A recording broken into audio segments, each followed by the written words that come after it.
আমরা আসলেই বিয়ে করিনি।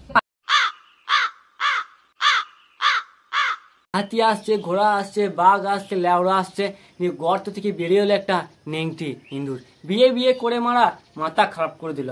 হাঁকতে যাচ্ছে সেখানেও বিয়ের কথা, ঘুমোতে যাচ্ছে সেখানেও বিয়ের কথা, ফেসবুক, ইউটিউব, ইনস্টাগ্রাম যেখানে যাচ্ছে সেখানে শুধু বিয়ে বিয়ে বিয়ে। অরিজিনাল বিয়ে তো এত নাটক হয় না। আর এত নাটক চোদানোর পর বলছে যে বিয়ে ছিল না, তাহলে কি ছিল? ঘোড়ার বাল। সঠিক বলেছেন। আজ আমি কথা বলবো ফেক বিয়েকে নিয়ে, তাই কথা কম খিস্তি বেশি ভাট না বকে আজকের ভিডিওটা শুরু করি। Let's start. এটা একটা সোশ্যাল এক্সপেরিমেন্ট ছিল। সোশ্যাল এক্সপেরিমেন্ট না বাল, ভিডিওতে শুধু ভিউজ আনার তাল। এইরকম লেওড়া চুলের মতো এক্সপেরিমেন্ট করতে তোমাকে কোন দাদু বলেছিল? এর থেকে তুমি নিজের গোটা নিজে চেটে খেতে পারতে বাথরুমেতে, খিস্তি কম খেতে ভিউজটা একটু বেশি আসতো। আর এইদিকে আমি তো লেওড়া বহুত কিছু ভেবে নিয়েছিলাম যে তানিয়ার মেয়ে হলে নাম রাখবো প্যান ফাটা জাঙ্গিয়া।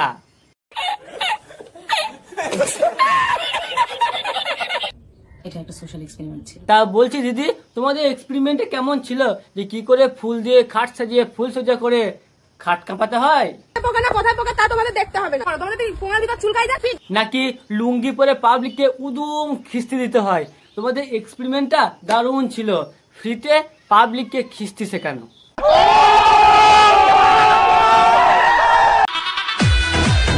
নাকি মদ খেয়ে মদের বোতলটা মাথায় চাপিয়ে কি করে নাগিন ডান্স করতে হয়? দারুণ এক্সপেরিমেন্ট দিদি, দারুণ দারুণ। আবার কোল্ড ড্রিঙ্কস খাওয়ার সময়তে কিভাবে থুতু ট্রান্সফার করতে হয়, এইরকম এক্সপেরিমেন্ট বাপের জন্মে প্রথমবার দেখলাম। এইরকম এক্সপেরিমেন্টের জন্য না তোমাকে কোষ্ঠ কার্টুনে শক্ত গুয়ে নোবেল দেওয়া উচিত। কিন্তু আবির ছিল, আর আসলেই হ্যাঁ চুড়ি ছিল। আবির ছিল না চুড়ি ছিল না ঘোড়ার গাড়ির চুল ছিল, সেই সব দেখে আমাদের কি লাভ? তোমরা এক্সপেরিমেন্টের নামে পাবলিককে বোকাচোদা বানাচ্ছ, জুতোর বাড়ি পড়লে বুঝতে পারবে। সঠিক বলেছেন।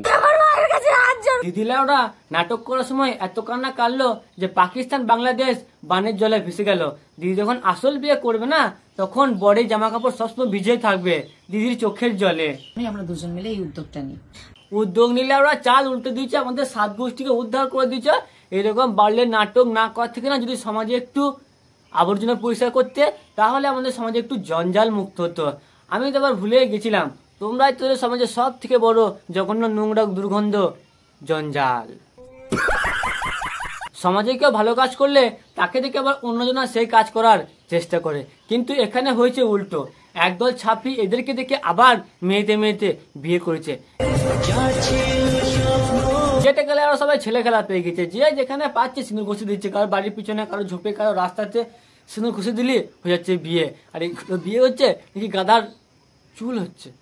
এদেরকে দেখে যা বুঝছি আর কিছুদিন পর ভারত সরকার আমাদের পশ্চিমবঙ্গে না পাগলদের রাজ্য বলে ঘোষণা করে দেবে। তবে আমাদের পশ্চিমবঙ্গে সব থেকে বড় একজন পাগল আছে, কিন্তু নাম বলবো না, নাহলে আমাকে জেলে চলে যেতে হবে।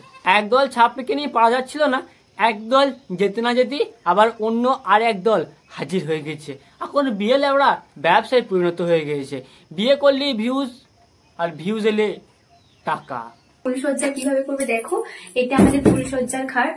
ছেলেদের কাছে একটা এত মোটা লম্বা শক্ত হাড় থাকা সত্ত্বেও এত কনফিডেন্স নিয়ে খাট দেখাতে পারে না।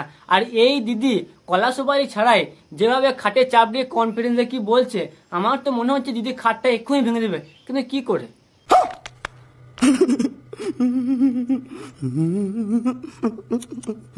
দিদি বলছে পাবলিকরা খাট দেখাতে চাইছে বলে তুমি খাট দেখাচ্ছ, ঠিক আছে, কিন্তু যদি এখনই কোনো পাবলিক বলে যে তোমার বরের কলা সুপারি দেখাও, তখন তাহলে তুমি কি করবে? কি দেখাবে?